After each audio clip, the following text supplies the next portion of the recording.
Mas tumindi pa ang tensyon ngayon sa West Philippine Sea matapos masugatan ang ilang miyembro ng Philippine Navy nang harangin ng mga sasakyang pandagat ng China ang kanilang resupply mission sa BRP Sierra Madre nitong Lunes.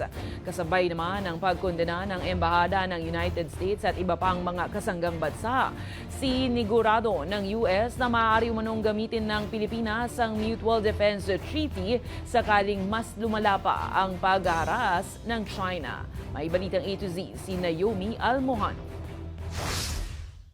Kinumpirma na ng Armed Forces of the Philippines ang mga naunang ulat na may isang tauhan ng PH Navy ang lubhang nasugatan kasunod ng delikadong pagmamaniobra ng Chinese Coast Guard sa Ayungin Shoal. Ito'y matapos banggain at agawin ng Chinese Coast Guard ang isang inflatable boat ng Philippine Navy na noon ay nagsasagawa ng resupply mission. Inagaw din umano ng Chinese Coast Guard ang ilang mga armas ng Navy at binutas at sinira ang isa sa mga inflatable boat ng Pilipinas. Sa pahayag ng AFP, ligtas nang naialis sa barko ang sugatang tauhan at nakatanggap na rin ito ng kaukulang medikal na atensyon. Samantala, kinundena naman ng mga embahada sa bansa ang pinakabagong insidente ng ramming at towing ng China sa resupply ship ng Pilipinas. Ayon kay U.S. Ambassador to the Philippines Mary Kay Carlson, kinokondena ng U.S. ang delikadong pagmamaniobra ng Chinese maritime militia vessels na nagdulot hindi lamang ng pinsala sa barko ng Pilipinas kundi pati sa mga tauhan nito.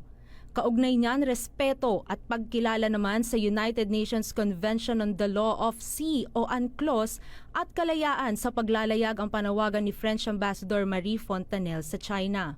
Ani niya, mariing tinututulan ng France ang anumang uri ng pagbabanta at paggamit ng puwersa sa pagresolba ng territorial disputes.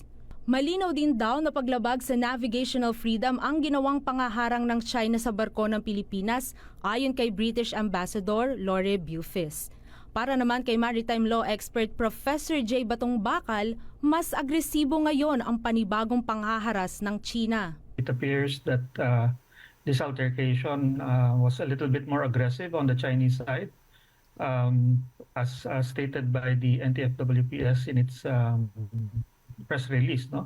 There's an incident not only dangerous maneuvers but also of ramming and towing.